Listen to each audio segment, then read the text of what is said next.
Olá, hoje eu estou aqui para narrar mais uma história, uma das minhas crônicas de cemitério. Só que antes, eu lembrei hoje da escritora Thelma Cunha, que já lançou um de seus livros aqui neste canal, A Cadeira Mágica, e eu lembrei do dia que ela veio fazer uma entrevista com o professor Paulo, e ela falou sobre a questão da gente descrever o local de onde a gente está falando, porque muitas vezes há pessoas que não enxergam, mas estão ouvindo as nossas histórias. Então eu vou relatar um pouco de como é meu cenário, de como eu sou.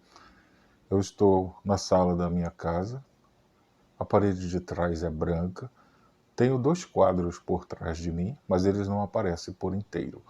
Os dois foram compostos com tons frios, cores como azul, verde, branco, em tons frios. Eu estou sentado num sofá marrom, estilo de couro. Ao meu lado direito tem uma janela que sempre eu olho, porque eu moro num lugar alto e consigo olhar para o horizonte e enxergo sempre um bairro que está se formando aqui próximo da onde eu moro e olho sempre uma grande castanheira no horizonte que por trás dela existe um colégio, uma escola pública. Então por isso que eu sempre olho pela janela para contemplar esse horizonte que ainda tenho disponível pela minha janela. E também a minha janela possui cortinas cor de creme. Eu sou um homem alto, grande, gordo. Eu tenho mais de 1,85 m de altura. Sou careca, branco, tenho barba, bigode e uso óculos. Então este sou eu, Eros Divino. Muito bem, novamente hoje eu vou contar um pouco sobre aquele rapaz que sempre caminha que sempre caminha nos cemitérios. E mais uma vez ele está por lá, está caminhando. Só que dessa vez, só que nesse momento, ele está observando e ele está se observando. Ele começa a perceber que ele está olhando, que ele sempre caminha, que ele sempre vê os túmulos, as estátuas. Ele sempre vê o que se escreve nos mausoléus, nas placas, as eternas saudades, ou qualquer outra frase, versículos bíblicos, ou até frases mais íntimas das pessoas quererem deixar registrado ali o seu querer por aquele ente que já se foi, seja qual for a frase. Só que dessa vez ele está lembrando que aquele cemitério não é o cemitério da cidade dele, porque ele não mora mais na cidade dele de origem. Ele mora numa outra cidade, então ele não tem ninguém ali a qual ele possa prestar homenagens póstumas todas as vezes que ele vai por lá, né? O máximo que ele pode fazer, ou o mínimo, é acender algumas velas no cruzeiro do cemitério e lembrar daqueles que se foram. Mas especificamente, não há túmulos de nenhum parente, de nenhum amigo, de nenhum vizinho, de nenhuma ex-professora de sua infância, de ninguém. Ele está lembrando que se fosse no cemitério da cidade dele, um cemitério menor, porque ele veio de uma cidade menor, ele poderia caminhar e momentaneamente encontrar seus antigos conhecidos, seus parentes, ver o túmulo de seus pais, porque os túmulos de seus pais também estão no cemitério da cidade dele. Não estão nesse grande cemitério onde ele costuma ir, ou em outros, onde também ele caminha. Então ele começa a analisar. Ele se sente bem, ele se sente acalentado caminhando ali naquela metrópole, naquela necrópole, né? Porém, ele lembra desse detalhe.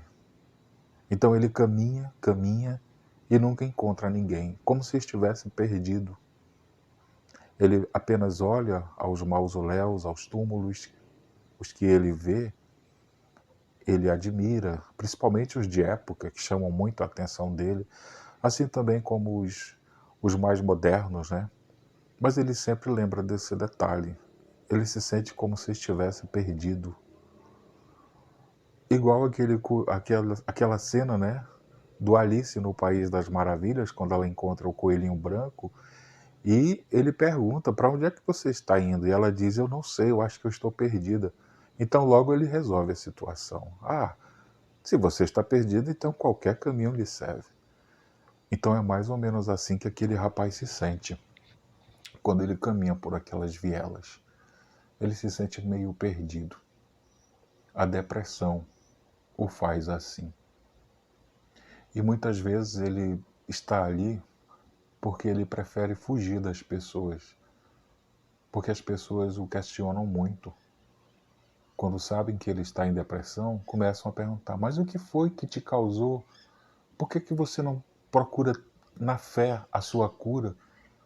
Por que você não faz isso assim, assim, assim?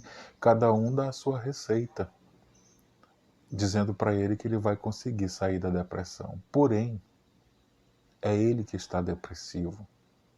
Só ele sabe o que ele sente a cada vez que ele tem que ingerir os antidepressivos durante o dia todo. Não é apenas um, ele toma mais de 2. E ele só consegue ter um diálogo que o fortaleça quando ele conversa com o seu psiquiatra ou com a sua psicóloga. Então essas são as duas únicas pessoas que conseguem entendê-lo e orientá-lo. E ele conseguiu tomar os antidepressivos graças a esses profissionais, porque senão os pensamentos dele continuariam obscuros. Ele poderia perder a própria fé que ainda lhe resta. Mas ouvindo esses profissionais, ele conseguiu se equilibrar, tomando os antidepressivos. Mas ele não larga o cigarro, ele fuma um após o outro. Ele ousa carregar consigo em seus bolsos e às vezes até em sacolas. Ele anda sempre com uma sacola nas mãos, carregando várias coisas dentro, e sempre tem 2 ou 3 carteiras de cigarro. Mal ele sabe o quanto lhe faz mal todos aqueles cigarros. E ele os fuma, um após o outro, um após o outro. E fora o psicólogo, a psicóloga e o psiquiatra, o único local, a única atmosfera onde ele se sente bem é quando ele busca as vielas dos cemitérios vazios, sem ninguém, abandonados, onde ele consegue se encontrar um pouco e ao mesmo tempo se sente perdido.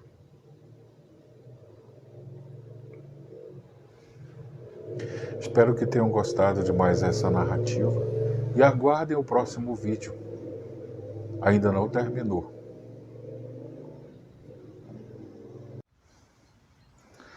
Quando a gente está em depressão, a gente não sente muita vontade de fazer as coisas que a gente faz no dia a dia. A gente se sente amargurado, a gente se sente triste, a gente se sente sem ter como se guiar, como realizar tudo aquilo que todas as outras pessoas fazem no seu dia a dia.